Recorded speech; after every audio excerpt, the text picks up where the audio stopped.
चलिए आज के करंट अफेयर्स रिवीजन क्लासेस में आपका स्वागत है। आज का पहला क्वेश्चन देखते हैं हम लोग क्या है। Where is the world health summit 2025 schedule to be? ये आपको बताना है कि विश्व स्वास्थ्य शिखर सम्मेलन 2025 का आयोजन कहाँ किया गया था, ना कि किया जाएगा, क्योंकि 2025 हो चुका है। मैं माफी चाहूंगा टाइपिंग मिस्टेक के लिए। और ठीक है, ऑप्शन ए में देखिए जेनेवा स्विट्जरलैंड, ऑप्शन बी में बर्लिन जर्मनी, ऑप्शन सी में पेरिस फ्रांस और न्यू दिल्ली इंडिया। ये सारे आपके ऑप्शन है। जेनेवा हिंदी में भी वही है।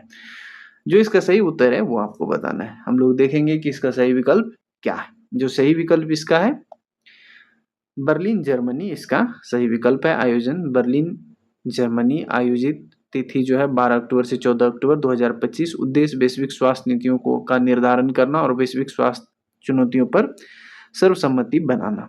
तो चलिए ऑप्शन हम लोग देखते हैं। ऑप्शन बी जो है यहाँ पर बर्लिन जर्मनी में जो वर्ल्ड हेल्थ समिट 2025 है ये आयोजित हुआ था। चलिए अगला क्वेश्चन को हम लोग देखते हैं। What is the central theme assign to world health summit 2025? आपको बताना है कि 2025 में जो थीम है ये कौन सा दिया गया था। थीम का नाम आपको बताना है। जैसे कि आप लोग रिसेंटली एग्जामिनेशन में देखते हैं कि कई एग्जामिनेशन में जो ट्रेंड अब ये बन के आया है कि थीम पूछा जा रहा है ना। तो पहला हम लोग देखते हैं taking responsibility for health in fragmenting world. Option B में क्या कहता है combating pandemic wave through collective integrity. Option C में bridging global health and disparity by 2030, sustainable health fragment in digital age. ये सारे माफ कीजिएगा option D sustainable health framework in digital age, ये सारे आपके ऑप्शन है। और हिंदी में देखते हैं विभाजित दुनिया में स्वास्थ्य की जिम्मेदारी, सामूहिक अखंडता के माध्यम से महामारी से लड़ना, 2030 तक वैश्विक स्वास्थ्य असमानताओं को दूर करना, डिजिटल युग में सतत स्वास्थ्य अवसंरचना। ये सारे आपके ऑप्शन है। जो इसका सही विकल्प है वो क्या हो जाएगा, विभाजित दुनिया में स्वास्थ्य की जिम्मेदारी। थीम जो है ये था taking responsibility for health in fragmenting world. Significance इसका क्या है, directly highlight the geopolitical fragmentation and direct negative impact on global health equity, requesting faster regional cooperation। देख सकते हैं हिंदी में भू राजनीतिक बदलाव के बीच स्वास्थ्य समानताओं को बढ़ाने का आवश्यकता पर बल देना और विभाजित दुनिया में स्वास्थ्य की जिम्मेदारी। ये सारे तो option taking responsibility in fragmented world, option A जो है इसका करेक्ट आंसर हो जाएगा, विभाजित दुनिया में स्वास्थ्य की जिम्मेदारी। ठीक है, अगला क्वेश्चन पे हम लोग चलते हैं। क्या कहता है, Where was the 9th International धर्म धम्मा कॉन्फ्रेंस 2025 ऑर्गेनाइज्ड? आपको बताना 90वें अंतर्राष्ट्रीय धम्म सम्मेलन 2025 का आयोजन कहाँ किया गया था। ऑप्शन देखिए वाराणसी उत्तर प्रदेश, भोपाल मध्य प्रदेश, अहमदाबाद गुजरात, नालंदा बिहार। ये सारे आपके ऑप्शन हैं। जो इसका सही विकल्प है वो आपको चुन करके बताना है ना। जो इसका सही विकल्प हो जाएगा वो अहमदाबाद गुजरात में हो जाएगा। स्थान अहमदाबाद गुजरात, आयोजित तिथि 18 दिसंबर से 20 दिसंबर। अंतर्राष्ट्रीय मंच बौद्ध और हिंदू दार्शनिकों एवं विद्वानों को समकालीन शासन में प्राचीन दर्शन के अनुप्रयोग पर चर्चा करने के लिए आमंत्रित करता है। ठीक है, Ahmedabad Gujarat. This prestigious international conference gathers the Buddhist and Hindu scholar thinkers and state representative to discuss ancient philosophies in contemporary governance। जो इसका सही उत्तर यहाँ पर हो जाएगा ऑप्शन सी। देख सकते हैं अहमदाबाद गुजरात में ये 9वें अंतर्राष्ट्रीय धम्म सम्मेलन का आयोजन हुआ है ना। अगले क्वेश्चन पे हम लोग चलते हैं। ये क्वेश्चन क्या कहता है, what was the theme for 9th international धर्म धम्मा कॉन्फ्रेंस 2025? आपको बताना है कि इसके लिए थीम क्या रखा गया था और थीम क्या था। आपको ये बताना है world peace ethics and global order, karma rebirth, transmigration and incarnation. और ऑप्शन सी में है the Buddhist way to environmental harmony and universal human value in education. ये सारे आपके ऑप्शन है। और देखिए हिंदी में क्या कहता है, विश्व शांति, नैतिकता और वैश्विक व्यवस्था, कर्म पुनर्जन्म, पारगमन, अवतार सिद्धांत, पर्यावरण सद्भाव के लिए बौद्ध मार्ग, शिक्षा में सार्वभौमिक मानवीय मूल्य। ये सारे आपके ऑप्शन है। जो सही विकल्प है वो हम लोग देखते हैं क्या। जो सही विकल्प इसके लिए है वो है कर्मा, रिवर्थ, ट्रांसमिग्रेशन एंड इनकारनेशन। कर्म, पुनर्जन्म, प्रागमन और अवतार सिद्धांत, ये इसका सही विकल्प है। ऑप्शन बी जो है ये करेक्ट आंसर हो जाएगा इसके लिए। चलिए हम लोग इसके साथ अगले क्वेश्चन पे मूव करते हैं। अगला क्वेश्चन क्या कहता है? अगला क्वेश्चन आपके स्क्रीन के सामने है और इसका उत्तर बताइए क्या है। Which of the following hosted the 25th SCO summit? आपको बताना है जो 25वां SCO समिट है ये किस शहर में इसका आयोजन हुआ, है ना? तो सिटी का नाम आपको बताना है। तो देखिए, Astana Kazakhstan, Tianjin China, Bishkek Kyrgyzstan, New Delhi India. ये सारे आपके विकल्प हैं आपके सामने आपके स्क्रीन पर और आपको सही विकल्प बताना है। जो इसका सही विकल्प है वो आपको पता है तियानजिन चाइना में यह आयोजन इसका हुआ था। ठीक है, आयोजन स्थान तियानजिन चीन और 2 सितंबर 2025 और विशेष टिप्पणी संघाई सहयोग संगठन SCO जो है ना, Shanghai cooperation organisation and Eurasian political economic international security and defence organisation. ठीक है, तो ऑप्शन इसका जो बी करेक्ट आंसर हो जाएगा, है ना। चलिए इसके साथ हम लोग अगले क्वेश्चन पे मूव करते हैं। अगला क्वेश्चन क्या कहता है, what was the thematic slogan? आपको बताना है थीमेटिक स्लोगन क्या था फॉर 25th SCO समिट के लिए। 25वें SCO शिखर सम्मेलन 2025 की थीम क्या थी, ये आपको बताना है। ऑप्शन देखिए, promoting the Shanghai spirit SCO in action और strengthening the Eurasian security and integration, multilateral cooperation for future generation, building a shared community for peace. आपको देखिए हिंदी में पढ़ना है, प्रमोटिंग द शंघाई स्पिरिट और SCO इन एक्शन, ये इसका theme था, या यूरेशियाई सुरक्षा और एकीकरण को मजबूत करना, भावी पीढ़ियों के लिए बहुपक्षीय सहयोग, शांति के साझा समुदाय का निर्माण, शांति के साझा समुदाय का निर्माण। ये सारे आपके विकल्प है, आपको सही विकल्प चुन करके बताना है कि इसका सही विकल्प क्या है। जो सही विकल्प इसके लिए है promoting the Shanghai spirit SCO in action, है ना, ये इसका करेक्ट आंसर हो जाएगा। ऑप्शन ए जो है promoting Shanghai Spirit SCO in action significance re-emphasize the foundational Shanghai Spirit which stand for mutual trust, mutual benefit, equity, cultural diversity, है ना। अर्थ आपसी विश्वास, समानता, सांस्कृतिक विविधता को बढ़ावा देने वाली शंघाई स्पिरिट को क्रियान्वित करने पर बल देता है ना। चलिए ऑप्शन ए जो है इसका करेक्ट आंसर हो जाएगा। ठीक है दोस्तों, अगले क्वेश्चन पे चलते हैं। अगला क्वेश्चन क्या कहता है, आपके सामने है, आपकी स्क्रीन पर है, इसको पढ़ करके उत्तर देने का कोशिश कीजिए। Where is the world AI conference 2025 schedule to be? आपको बताना है कि विश्व AI सम्मेलन जो है WAIC 2025 का आयोजन किस शहर में किया जाएगा, नहीं किया गया था, ये आपको बताना है। Kyoto Japan, Shanghai China, San Francisco USA, Seoul South Korea, ये सारे आपके विकल्प हैं और आपको सही विकल्प चुन करके बताना है ना। जो इसका सही विकल्प हो जाएगा वो हो जाएगा शंघाई चाइना। शंघाई चाइना जो है इसका करेक्ट आंसर हो जाएगा। Option B correct answer. ठीक है, चलिए अगला क्वेश्चन पे हम लोग चलते हैं। अगला क्वेश्चन क्या कहता है, ठीक है, what is the central theme for AI conference? आपको थीम का नाम बताना है कि थीम का नाम क्या है ना। What is the central theme for AI conference WAIC? विश्व AI सम्मेलन WAIC 2025 की मुख्य थीम क्या है? AI युग में वैश्विक एकजुटता, बुद्धिमान प्राणियों के माध्यम से सतत विकास, स्मार्ट नवाचार के लिए नैतिक सीमाएं, अगली पीढ़ी के संज्ञानात्मक प्रतिमान, global solidarity in AI era, sustainable development via intelligent system, ethical boundaries for smart innovation और नेक्स्ट जनरेशन कॉग्निटिव पैराडाइम। ये सारे आपके विकल्प हैं और आपको सही विकल्प चुन करके बताना है कि इसका सही विकल्प क्या हो जाएगा, है ना।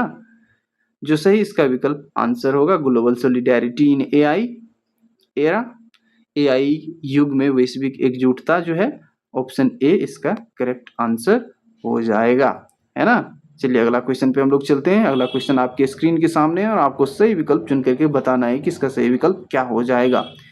Which of the following city is scheduled to be host 17th BRICS Summit in 2025?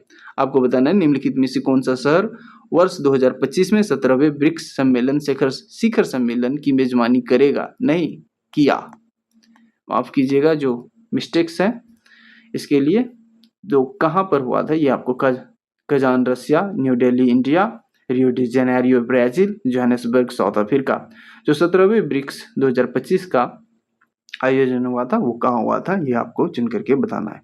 जिसका सही विकल्प हो जाएगा वो आपको पता है कि रियो डी जेनेरियो ब्राजील में हुआ था, ऑप्शन सी करेक्ट आंसर हो जाएगा, है ना।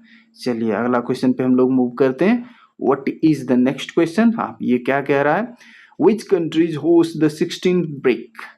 आपको बताना है कि 16वां ब्रिक जो है एंड 18th ब्रिक 2026 समिट, ये आपको बताना है। 16वें ब्रिक्स शिखर सम्मेलन 2024 और 18वें ब्रिक्स सम्मेलन 2026 की मेजबानी कौन से देश करेंगे? क्रमशः आपको बताना है रूस और भारत, ब्राजील, दक्षिण अफ्रीका, चीन, भारत, रूस, दक्षिण अफ्रीका। ये सारे आपके सामने ऑप्शन है और आपको सही विकल्प चुन करके बताना है। Russia and India respectively, Brazil and South Africa, China and India, Russia and South Africa. ये सारे विकल्प है। जो इसका सही विकल्प हो जाएगा वो आपको पता है किसका सही विकल्प, ऑप्शन ए रूस और भारत हो जाएगा, है ना। जो इंडिया है, इंडिया में अभी रिसेंटली जो है होस्ट होने वाला है जो 18वें ब्रिक्स का मीटिंग है वो होस्ट होने वाला 2026 में। तो देख सकते हैं 16वें ब्रिक्स 2024 जो है वो कजान रसिया में हुआ था, यहाँ देख सकते हैं। और 17वें ब्रिक्स जो है ये रियो डी जेनेरियो में और 18वां जो है ये इंडिया में आयोजित होने वाला है। जो ऑप्शन ए है वो करेक्ट आंसर हो जाएगा, है ना। चलिए अगला क्वेश्चन पे हम लोग चलते हैं।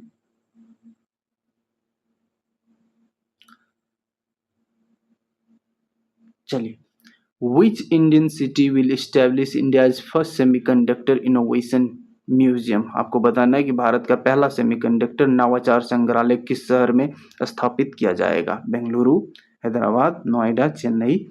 ये सारे आपके सामने ऑप्शन हैं और आपको सही विकल्प चुन करके बताना है। जो इसका सही विकल्प हो जाएगा वो हैदराबाद।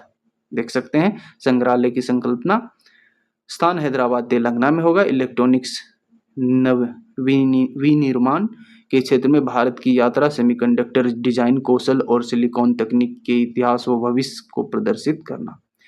इंग्लिश में देख सकते हैं showcase India's evolutionary step in electronics design achievement silicon technology growth and inspire upcoming scientific innovators.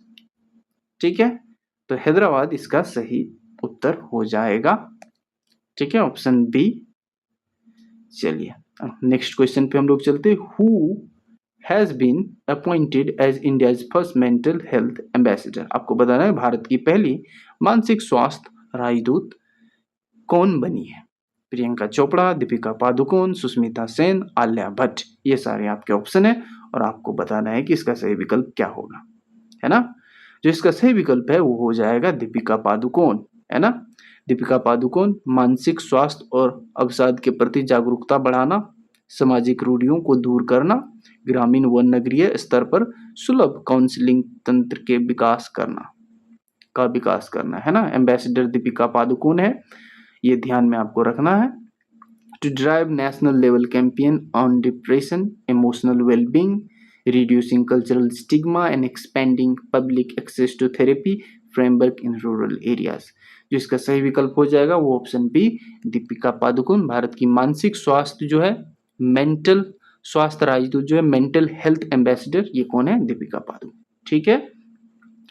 Which is the first state to pass an amendment to Wildlife Protection Act? आपको बताना है कि वन्य संरक्षण अधिनियम 1972 में संशोधन पारित करने वाला पहला राज्य कौन सा है? मध्य प्रदेश, उत्तराखंड, केरल, तमिलनाडु। ये सारे आपके ऑप्शन हैं और आपको सही विकल्प चुन करके बताना है इसका सही विकल्प क्या हो जाएगा। जो इसका करेक्ट विकल्प हो जाएगा वो हो जाएगा केरल। देख सकते हैं केरल पहला राज्य विवरण मानव वन्यजीव संघर्षों को नियंत्रित करने के लिए केरल विधानसभा में एक ऐतिहासिक संशोधन प्रस्ताव लाकर वन अधिकारियों व स्थानीय निकायों को भी विशेष शक्तियां प्रदान की है। The amendment addresses pressing localized problem of animal encroachment in farm land, redefining powers of local forest council। जो इसका सही उत्तर हो जाएगा ये ऑप्शन सी करेक्ट आंसर हो जाएगा, है ना। नेक्स्ट क्वेश्चन पे हम लोग चलते हैं। नेक्स्ट क्वेश्चन आपकी स्क्रीन पे है, पढ़िए और उत्तर दीजिए। Where is India's first dedicated cheetah safari being established. आपको बताना है कि भारत की पहली चीता सफारी की शुरुआत किस राष्ट्रीय उद्यान में की जा रही है। तो आपको ऑप्शन में दिया गया है Gir national park Gujarat, Kunno national park Madhya Pradesh, Kanha national park Madhya Pradesh, Ranthambore national park Rajasthan. ये सारे विकल्प है और आपको सही विकल्प चुन करके बताना है। तो देख सकते हैं सफारी प्रोजेक्ट के मुख्य तत्व कुन्नो राष्ट्रीय उद्यान जो है इसके लिए सही आंसर ऑप्शन बी हो जाएगा। प्रोजेक्ट चीता के तहत कुन्नो में भारत की पहली विशेष चीता सफारी विकसित की जा रही है जो इको टूरिज्म है इसको बढ़ावा देने और पर्यटकों को चीते को करीब से देखने का अवसर देगी। ठीक है। Convenes under the project Cheetah to boost local ecotourism and allows visitors to safely view reintroduced African cheetah in controlled forest perimeter। जो ऑप्शन बी है इसका करेक्ट आंसर हो जाएगा, है ना। चलिए अगले क्वेश्चन पे हम लोग चलते हैं। अगला क्वेश्चन क्या है, which of the following has become India's first completely slum free city. निम्नलिखित में से कौन सा शहर भारत का पहला पूर्णतः झुग्गी मुक्त शहर बन चुका है, ये आपको बताना है। इंदौर, चंडीगढ़, गांधीनगर, नवी मुंबई, ये सारे आपके विकल्प हैं और सही विकल्प आपको चुन करके बताना है। तो दोस्तों इसका आंसर जो है ये Chandigarh option B correct answer होगा। व्यवस्थित आवास पुनर्वास योजनाओं और कम आय वर्ग के पक्के घरों को आवंटन के माध्यम से चंडीगढ़ को देश का पहली झुग्गी मुक्त शहर घोषित किया गया है। Accomplished via meticulous municipal rehabilitation scheme, allotment of low-cost housing unit and strict cantonment zone preventing illegal settlement, है ना। तो चंडीगढ़ जो है ऑप्शन बी इसका करेक्ट आंसर हो जाएगा। आपको स्लम फ्री झुग्गी मुक्त शहर जो है भारत का कौन बन गया है, वो बन गया है चंडीगढ़। चलिए अगले क्वेश्चन पे हम लोग चलते हैं। Which district has become India's first designated child marriage free district. आपको बताना है कि भारत का बाल विवाह मुक्त जिला कौन सा बन गया है। आप देखिए आपके ऑप्शन में आपके सामने है गंजम ओडिशा, बालोड छत्तीसगढ़, माहे पुदुचेरी, वायनाड केरला। ये सारे आपके ऑप्शन है और आपको सही विकल्प चुन करके उत्तर करना है दोस्तों। चलिए अगले क्वेश्चन पे, माफ कीजिएगा, इसके उत्तर पृष्ठ पे चलते हैं। बालोड छत्तीसगढ़ जो है इसका सही विकल्प हो जाएगा, है ना। देख सकते हैं बालोड एक जिला है छत्तीसगढ़ में। वह पंजीकरणों की कड़ी जांच, ग्राम पंचायतों द्वारा 100% निगरानी और बालिका कल्याण समिति की सक्रिय भागीदारी। आप देख सकते हैं strict verification of age during the local marriage registration, community tracking system and active tracking by girl child development council, है ना। इन सब ट्रैकिंग के द्वारा बाल विवाह मुक्त डिस्ट्रिक्ट छत्तीसगढ़ का बालोड जिला जो है ये बन चुका है। तो ध्यान में रखना है बाल विवाह मुक्त जिला कौन बना है, बालोड। 2-3 बार रिपीट कर लीजिए और आगे बढ़िए नेक्स्ट क्वेश्चन पे। ठीक है, नेक्स्ट क्वेश्चन आपके टीवी स्क्रीन पर है और इसको पढ़िए और बताइए कि इसका सही विकल्प क्या है। Which is India's first integrated oncology research center being established? Where is India's first integrated oncology research center being established? Bharat का पहला एकीकृत ऑन्कोलॉजी कैंसर अनुसंधान केंद्र कहाँ स्थापित किया जा रहा है। गोवा में, कर्नाटक में, महाराष्ट्र में, केरल में। ये सारे आपके विकल्प है और आपको सही विकल्प चुन करके बताना है। जो सही विकल्प है वो हो जाएगा Goa option A correct answer. देख सकते हैं integrates conventional oncological treatment protocols with modern genomic research, targeted immunotherapy, and holistic post-cancer recuperative care, है ना। तो Goa option A correct answer हो जाएगा। यहाँ पर जो है भारत का पहला ऑन्कोलॉजी अनुसंधान जो है इंटीग्रेटेड ऑन्कोलॉजी रिसर्च सेंटर का एस्टेब्लिशमेंट हो रहा है, निर्माण हो रहा है। ठीक है, चलिए। Which is the first India's state to issue unique identity card for self help group. आपको बताना है स्वयं सहायता समूहों के लिए विशिष्ट पहचान पत्र जारी करने वाला देश का पहला राज्य कौन सा है ना। आंध्र प्रदेश, तमिलनाडु, राजस्थान, गुजरात, ये सारे आपके विकल्प हैं और आपको सही विकल्प चुन करके बताना है। तो इसका जो सही विकल्प हो जाएगा वो हो जाएगा तमिलनाडु। तमिलनाडु विशिष्ट पहचान पत्र स्वयं सहायता समूह के को सीधे बैंक ऋण प्राप्त करने, सहकारी योजनाओं को दावा रियायतों को प्राप्त करने में सहायक होंगे। तो तमिलनाडु ऐसा करने वाला पहला राज्य बन गया है इंडिया का। ऑप्शन बी इसका दोस्तों करेक्ट आंसर हो जाएगा। चलिए अगले क्वेश्चन पे चलते। Who is the current chairman of petroleum and natural gas regulatory board. आपको बताना है petroleum natural gas regulatory board का जो चेयरमैन है इसका नाम आपको बताना है, ये कौन है। पेट्रोलियम व प्राकृतिक गैस नियामक बोर्ड, हिंदी में आप देख सकते हैं अनिल कुमार लोहाटी, अनिल कुमार जैन, भुवनेश्वर कुमार, संतोष कुमार यादव। ये सारे आपके विकल्प है और आपको सही विकल्प चुन करके बताना है। जो इसका सही विकल्प है वो अनिल कुमार जैन जो है इसका करेक्ट आंसर, माफ कीजिएगा, let me take back, Anil Kumar Jain जो है ये इसका करेक्ट आंसर हो जाएगा, ऑप्शन बी। ठीक है, चलिए। Who is the current chairman of telecom regulatory authority of India. आपको बताना है TRAI का भारतीय दूरसंचार विनियामक प्राधिकरण के वर्तमान अध्यक्ष कौन है। टेलीकॉम अथॉरिटी के जो चेयरमैन है करंट में वो अनिल कुमार लोहाटी, अनिल कुमार जैन, संतोष कुमार यादव और डॉक्टर संजय जायसवाल। जो इसका सही विकल्प है वो हो जाएगा अनिल कुमार लोहाटी। अनिल कुमार लोहाटी ऑप्शन ए इसका करेक्ट आंसर हो जाएगा। तो आपको ध्यान में रखना है टेलीकॉम अथॉरिटी ऑफ इंडिया का चेयरमैन अनिल कुमार लोहाटी, अनिल कुमार लोहाटी। चलिए अगले क्वेश्चन पे हम लोग चलते हैं। अगला क्वेश्चन क्या कहता है, who is the current CEO of India's identification authority of India, माफ कीजिएगा, who is the current CEO of unique identification authority of India. भारतीय विशिष्ट पहचान प्राधिकरण के वर्तमान मुख्य अधिकारी कौन है। कार्यकारी अधिकारी कौन है ना।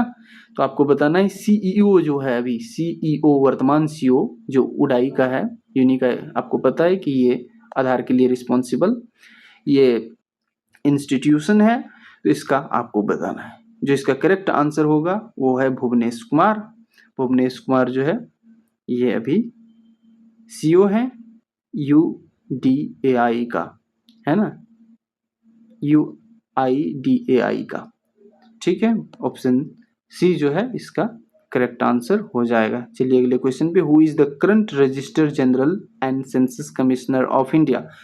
भारत के महापंजीयक एवं जनगणना आयुक्त किसे नियुक्त करा गया है। आप देख सकते हैं the register general and census commissioner of India Mrityunjay Kumar Narayan, Bhuvnesh Kumar, KC Venugopal और डॉक्टर संजय जायसवाल। ये सारे आपके विकल्प है। जो इसका सही विकल्प हो जाएगा वो क्या हो जाएगा, मृत्युंजय कुमार नारायण, है ना। गृह मंत्रालय के अधीन कार्यरत रहकर देश की दशकीय जनगणना में जनसंख्या रजिस्टरों का अद्यतन सुनिश्चित करना। तो मृत्युंजय कुमार नारायण जो इसका सही विकल्प हो जाएगा। चलिए अगला क्वेश्चन पे हम लोग चलते हैं। Who is the current chairman of public account committee. आपको बताना है कि पब्लिक अकाउंट कमेटी जो है इसका करंट चेयरमैन अभी कौन है ना। संसद के लोक लेखा समिति के वर्तमान अध्यक्ष कौन है। KC वेणुगोपाल, डॉक्टर संजय जायसवाल, संतोष कुमार यादव और मल्लिकार्जुन खड़गे।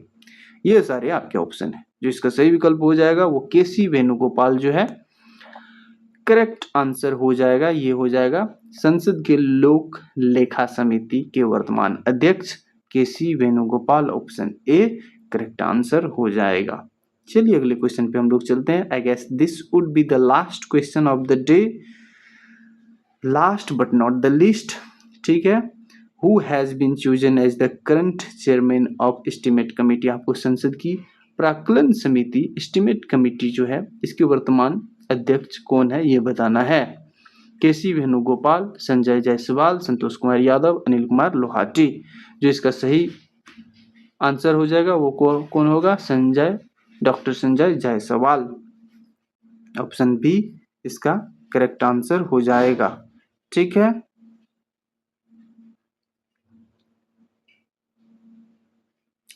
चलिए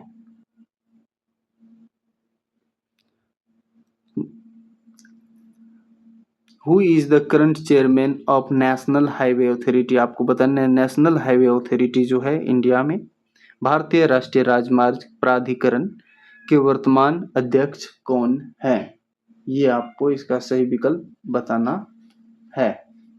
ठीक है, देखिए ऑप्शन में संतोष कुमार यादव, राघव चंद्र, अलका उपाध्याय, सुखबीर संधू। जो सही विकल्प इसका होगा वो होगा राष्ट्रीय बुनियादी ढांचा के नियम करने वाला कौन है? संतोष कुमार यादव।